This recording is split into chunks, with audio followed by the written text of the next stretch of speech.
علیکم، میں امداد سمرو۔ آج دن بھر جس معاملے کا چرچا تھا اس معاملے پر دوسرے فریق کا موقف بھی سامنے آ گیا ہے۔ وضاحت، جواب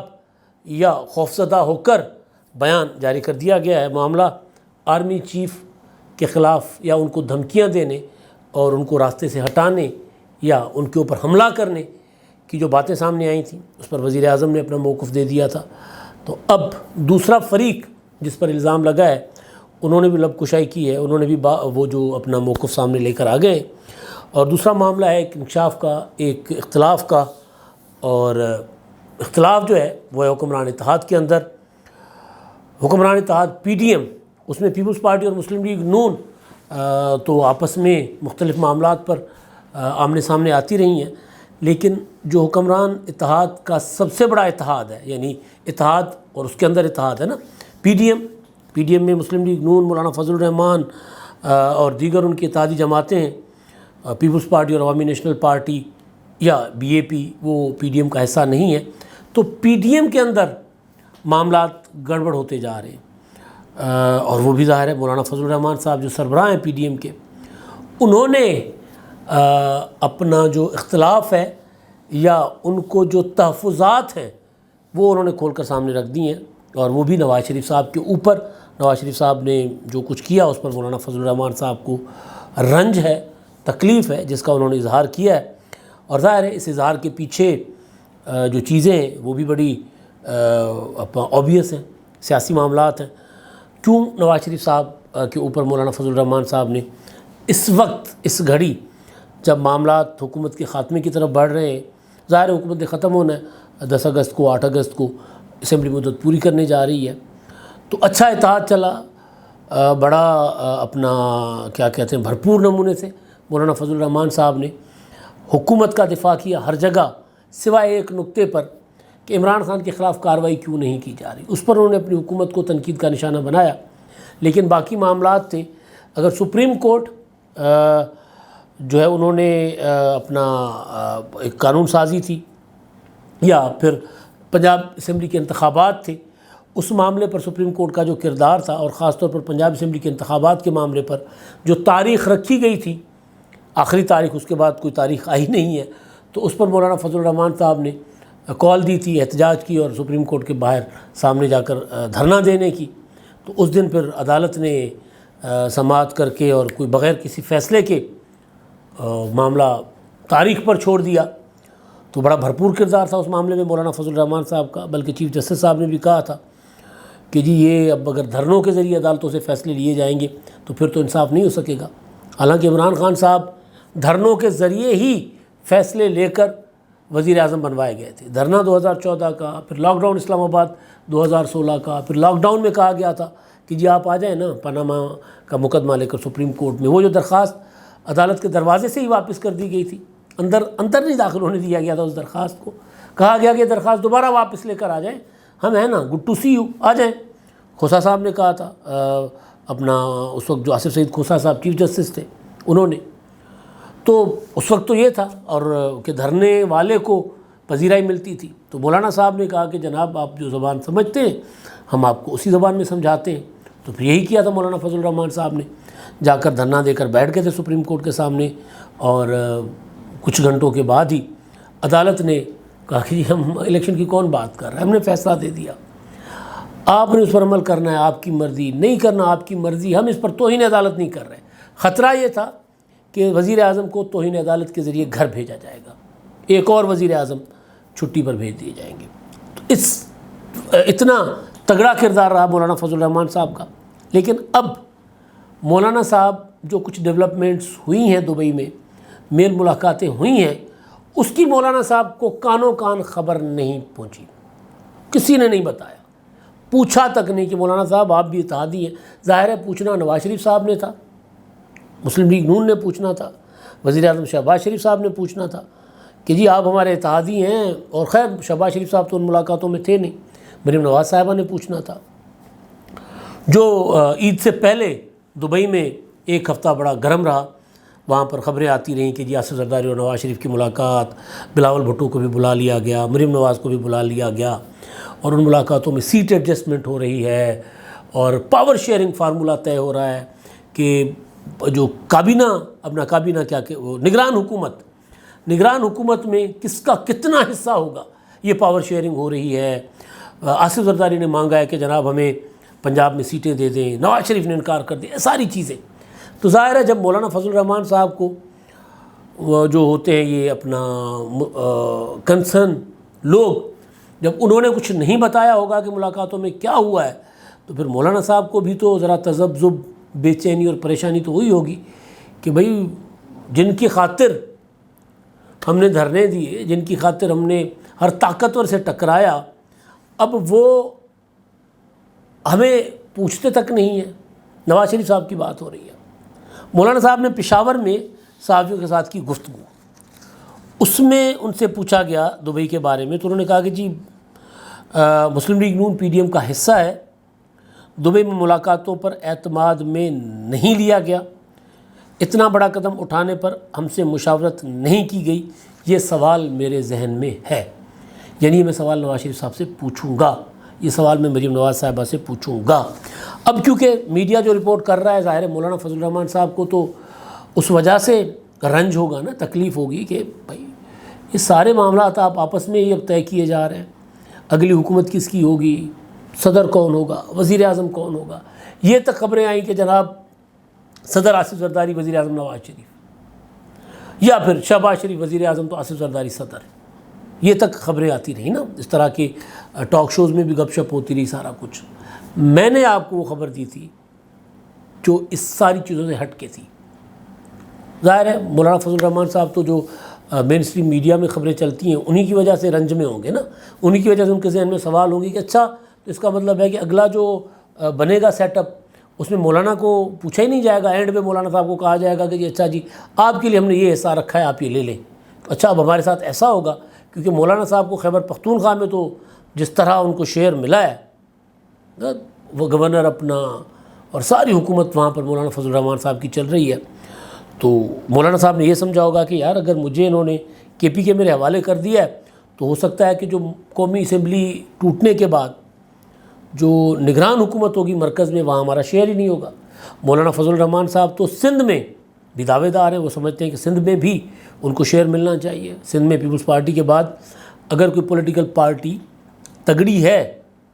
جو کچھ حلقوں پر انتخاب لڑ سکتی ہے تو جے یو آئی ہے، باقی تو کوئی پولیٹیکل پارٹی ہے نہیں۔ متحدہ قومی موومنٹ تھی یا پی ٹی آئی تھی تو وہ تو اب ظاہر اس قابل نہیں رہے۔ تو بہرحال تو مولانا صاحب ان خبروں کی وجہ سے رنج میں نے جو آپ کو گزارش کیا تھا، میں نے جو آپ کو خبر دی تھی وہ یہ تھی کہ یہ پاور شیئرنگ فارمولہ، کون صدر بنے گا، کون وزیر اعظم بنے گا، نگران سیٹ اپ میں کیا ہوگا، یہ سرے سے ڈسکشن میں ہی نہیں ہے چیزیں۔ ہو سکتا ہے ایجنڈے میں کوئی 7ویں 8ویں نمبر پر۔ اصل چیز یہ ہے کہ بھائی اب یہ جو عمران خان صاحب گھسیٹ کر فوج کو واپس سیاست میں لے کر آ گئے ہیں، ہمیں جب فل فلیج حکومت ملے گی، یعنی ابھی تو تھا نا یہ ذرا ٹرانزیشن پیریڈ تھا، عبوری ایک تھا، عمران خان صاحب کی حکومت کو ختم کر کے 1.5 سال کا سسٹم ملا تھا ان کو، لیکن جب 5 سال کی حکومت بنے گی تو وہ حکومت تو پراپر پرفارمنس کے لیے ہوگی نا۔ تو اس وقت اگر اسی طرح جو ماضی میں ہوتا رہا ہے کہ فوج سیاست میں مداخلت کرتی رہی، عدلیہ سیاست میں ٹانگ اڑاتی رہی، عمران خان صاحب نے دونوں کو ماشاءاللہ گوڈے گوڈے سیاست میں لا کر کھڑا کر دیا ہے، زبردستی کھینچ کر ہر معاملہ عدالت میں لے کر جاتے رہے۔ آرمی چیف کہتے رہے کہ جی میں سیاست نہیں کروں گا، خان صاحب آرمی چیف کو گھسیٹ کر سیاست میں لے کر آ گئے۔ تو اب تو وہ نیا محاذ کھول دیا ہوا ہے کہ جس طرح ایوب خان پر گولی چلی تھی اس طرح اگر ہوگا تو پھر خوف ختم ہو جائے گا، اور خوف دھڑام سے مثال تو بڑی واضح تھی نا وہ شاہین صاحبائی صاحب کی، اس پر میں آتا ہوں۔ یعنی اپنے انٹرویو میں بات کرنے کے بعد جب ان کو لگا کہ ان کی بات کسی کو سمجھ نہیں آئی تو انہوں نے ٹویٹ کر کے وضاحت کی کہ میں یہ چاہتا ہوں، میں یہ کہہ رہا تھا، میری گہری بات یہ تھی کہ جس طرح ایوب خان پر حملہ ہوا تھا اسی طرح حملہ ہوگا تو پھر عمران خان صاحب جو ہے وہ دوبارہ اقتدار میں آ سکتے۔ تو بہرحال تو وہ مولانا صاحب جو ہے وہ فارمولہ جو لندن دبئی کی ملاقاتیں ہیں اس پر اس قومی میڈیا کی خبروں کی وجہ سے، وہ جو مین اسٹریم میڈیا ان کی وجہ سے رنج ہے، لیکن وہاں پر وہ چیزیں ڈسکس نہیں ہوئی۔ وہاں پر فیوچرسٹک ہو کے ڈسکس کیا گیا ہے کہ بھائی میثاق جمہوریت ٹائپ کوئی اور نئی چیز کرنی چاہیے، یہ جو کردار ہے فوج کا سیاست میں واپس، اس کو ہم نے اب واپس آرام سے پیار محبت سے اس کو ذرا تھوڑا سا کم کرنا ہے، پارلیمنٹ کو دوبارہ اسٹرانگ کرنا ہے، وہ جو جوڈیشل ریفارمز کرنے ہیں، جوڈیشری میں جو تقرریاں ہیں اعلیٰ عدلیہ میں وہ بذریعہ پارلیمنٹ کرنی ہے، ججوں کا جو وہ ہوتا ہے مواخذہ ہوتا ہے، ججوں کو نکالنے کا طریقہ کار وہ پارلیمنٹ کے ذریعے کرنا ہے۔ تو یہ ساری چیزیں تھیں، تو لیکن بہرحال مولانا صاحب کو کے ذہن میں سوال ہیں تو اتحادیوں سے سوال پوچھیں گے۔ اس سے پہلے سندھ کے فلڈ متاثرین کے فنڈز کے معاملے پر بلاول بھٹو زرداری صاحب نے ایک سخت اسٹیٹمنٹ دے دی تھی، جس پر ان کو فنڈز مل گیا تو پھر انہوں نے وزیر اعظم صاحب کی تعریفیں کرنا شروع کر دی تھی۔ تو بہرحال اب ایک معاملہ مولانا صاحب نے یہ اختلاف سیدھا کھول کر بتا دیا۔ دوسرا مولانا صاحب نے ایک انکشاف کیا ہے، وہ یہ کہ فیض حمید مجھے چیئرمین سینٹ بنانے کی انہوں نے پیشکش کی تھی، مجھ سے ملاقات کرنے کی کوشش کی تھی، میں بلایا تھا، میں ملاقات کرنے نہیں گیا تو وہ چل کر آئے۔ انہوں نے کہا کہ جی جناب آپ ذرا یہ سارا جو سیاست کر رہے ہیں چھوڑ دیں، آپ کو ہم چیئرمین سینٹ بنا دیتے ہیں، سینیٹر بنا دیتے ہیں، اور اس کے بعد چیئرمین سینٹ، تو آپ آ جائیں ہمارے ساتھ بیٹھ جائیں، ہمارے ساتھ مل جائیں۔ تو مولانا صاحب نے کہا میں نے انکار کر دیا تھا، تو اس کے بعد پھر انہوں نے تقسیم کر دیا تھا اپوزیشن کو۔ فیض حمید صاحب کے لیے مولانا صاحب کی اس بات کو اس لیے بھی یقین کرنے کو دل کرتا ہے کہ فیض حمید صاحب آصف زرداری صاحب کو پیغامات بھیجتے رہے کہ جی مجھے آرمی چیف بنوائیں، میں آپ کی خدمت کرنے کو تیار ہوں۔ جب عاصم منیر صاحب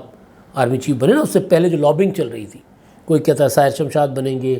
کوئی کہتا ہے جناب وہ اظہر عباس صاحب بنیں گے، کوئی وہ کسی اور کا نام، کوئی آصف زرداری صاحب کے رہے ملٹری سیکٹری، میرا خیال ہے میجر جنرل عامر صاحب، ان کا کوئی نام آ رہا ہوتا تو بہرحال تو اس وقت وہ فیض صاحب آصف زرداری صاحب کو بھی، فیض حمید صاحب، وہ فیض صاحب نہیں بھائی تھے، وہ بھی فوجی لیکن میجر کیا اس سے ریٹائر ہو گئے تھے، فیض احمد فیض صاحب۔ تو بہرحال تو وہ فیض صاحب جو ہے، فیض حمید صاحب جو ہے، وہ آصف زرداری صاحب کو بھی کہتے رہے کہ جی مجھے آرمی چیف بنوا دیں۔ تو اب جن کو جیل میں ڈالا تھا، جن کی بہن گرفتار کروائی تھی، جن کے بیٹے کو جیلوں میں ڈالنے کے لیے بھرپور کوششیں ہوئی تھیں، تو جن کی پارٹی ساری جیل میں تھی، جن کو خود یعنی ادویات تک جیل میں اپنا دینے کی اجازت نہیں تھی، تو ان کو کہہ رہے تھے، مطلب کمال ہے نا۔ تو مولانا صاحب کو سیاست سے آؤٹ کرنے کی کوشش کرنے والے، ان کو الیکشن تک نہیں جیتنے دیا گیا تھا، وہ جو ہے مولانا صاحب کو کہہ رہے ہیں کہ جناب ہمیں اپنا ہمارے ساتھ مل جاؤ اور ہم آپ کو چیئرمین سینٹ بنا دیتے ہیں۔ کتنا کمال نا سیاسی جو ہے وہ معاملہ چل رہا۔ دوسرا جو ایشو ہے مولانا صاحب کا اور مسلم لیگ نون کا، وہ الیکشن کی تاریخ کے ایشو پر بھی ہے معاملات۔ تو بہرحال اس میں تو اب معاملات کلیئر ہوتے جا رہے ہیں۔ اب تو خواجہ آصف صاحب نے بھی کہہ دیا ہے کہ اسمبلی اپنی مدت پر ختم ہو جائے گی، ٹوٹ جائے گی، یا اس سے پہلے، اس کے بعد انتخابات۔ یعنی یہ جو لمبا چوڑا سیٹ اپ ہے، اب نون لیگ کے اندر سے بھی یہ خبریں آنا شروع ہو گئی ہیں کہ نہیں، لمبا چوڑا سیٹ اپ نہیں چلے گا۔ اچھا، اب وزیر اعظم صاحب نے، وہ شاہین صہبائی نے جو ایک ہنٹ دیا تھا عمران خان صاحب کو یا ان کے لوگوں کو کہ جس طرح ایوب خان پر 1967 میں حملہ ہوا تھا، اسی طرح آپ بھی کر لیں تو خوف جو ہے وہ یہ جو دھڑام سے سارا کا سارا ختم ہو جائے گا، ٹوٹ جائے گا۔ اس پر وزیر اعظم صاحب نے کہا تھا کہ عمران خان کی پراکسی ہے، آرمی چیف پر قاتلانہ حملے کی یہ منصوبہ بندی ہے یا مہم چلائی جا رہی ہے۔ عمران خان صاحب کی طرف انہوں نے سیدھا الزام لگایا تھا۔ اب تحریک انصاف کی طرف سے اس کا جواب آیا ہے، تردید اپنا کیا کہتے ہیں اس کی مذمت آئی ہے، وضاحت آئی ہے۔ میں ایز اٹ از پڑھ کر سناتا ہوں، اس میں جہاں مجھے کمنٹ کرنے کی ضرورت ہوگی میں کر لوں گا۔ وزیر اعظم شہباز شریف کے بیان پر پاکستان تحریک انصاف کا رد عمل، جس میں کہا گیا ہے کہ وزیر اعظم شہباز شریف کی جانب سے آرمی چیف افواج پاکستان اور 9 مئی کے واقعات کے حوالے سے نہایت غیر ذمہ دارانہ اور خطرناک بیان، عزت نفس سے محروم ایک شخص کو وزارت عظمیٰ پر بٹھایا جائے گا تو منصب کا وقار مجروح اور انتشار و فساد کا وسیلہ بنے گا۔ شہباز شریف کا بیان ہر زاویے سے شرمناک اور قابل مذمت ہے۔ وزیر اعظم کی جانب سے عسکری قیادت اور افواج کے ادارے کو متنازع بیانیے کا ایندھن بنانے کی کوشش کے نتائج تباہ کن ہو سکتے ہیں۔ اب آیا نا اوٹ پہاڑ کے نیچے، سمجھ آ گئی اب کہ جس طرح کی وہ سیاست کر رہے تھے وزیر اعظم نے شروع کر دی ہے، تو اب آئیں ذرا 9 مئی ہو چکا ہوا ہے، تو لہٰذا وزیر اعظم صاحب جو بھی بات کریں گے تو ان کی بات کو پھینکا تو نہیں جائے گا، اور پھر اگر شاہین صاحب بھائی بیٹھ کر واضح الفاظ میں اکسا رہے ہوں لوگوں کو کہ یہ کرو، تو پھر اور شاہین صاحب بھائی عمران خان صاحب کا جھنڈا لے کر بیٹھے ہوئے۔ سپریم کورٹ کے تفصیلی فیصلے کے بعد ملک میں آگ لگانے، تحریک انصاف اور اس کی پشت پر کھڑے عوام کو کچلنے کی منصوبہ بندی کرنے۔ اچھا، تفصیلی فیصلہ جو عمران خان کی گرفتاری 9 مئی کو ہوئی تھی نا، اس گرفتاری کے تفصیلی عمران خان کو رہا کرنے کا جو تفصیلی فیصلہ تھا،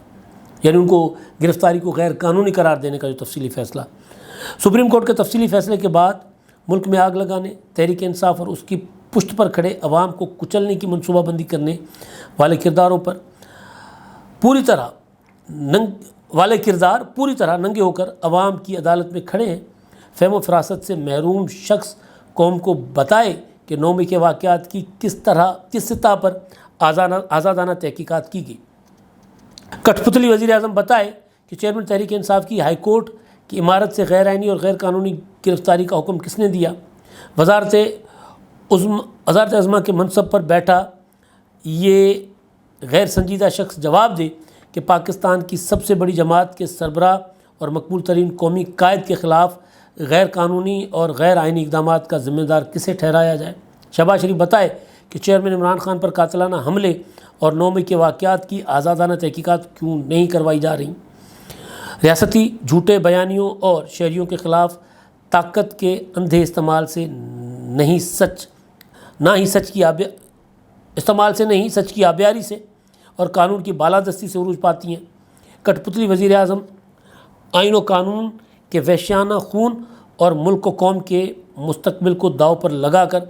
اپنی مدت ملازمت میں توسیع کی شرمناک کوششیں ترک کریں۔ مدت ملازمت میں توسیع، وزیر اعظم کی مدت ملازمت میں توسیع نہیں ہوتی، وہ تو الیکٹ ہو کر آتے ہیں، تو وہ تو عمران خان صاحب نے خود کوشش کی تھی اور آرمی چیف کو مدت ملازمت میں ایک توسیع دی، دوسری توسیع دے کر یہ کہا کہ جی آپ مجھے میری حکومت بچا لیں اور میں آپ کو ایک اور ایکسٹینشن دیتا ہوں، تو وہ تو خود کرتے رہے۔ تو بہرحال ریاست 24 ارب کی چوری کے مقدمات میں FIA کی گرفت سے بھاگ کر ایوان وزیر اعظم میں پناہ گزین اس مجرم کے گمراہ کن بیانیوں کے اثرات سے خود کو بچائے۔ پارلیمان میں کچھ جان باقی ہوتی تو اس غیر سنجیدہ شخص کا محاسبہ و مواخذہ کرتی۔ کمال ہو گیا جی، عمران خان صاحب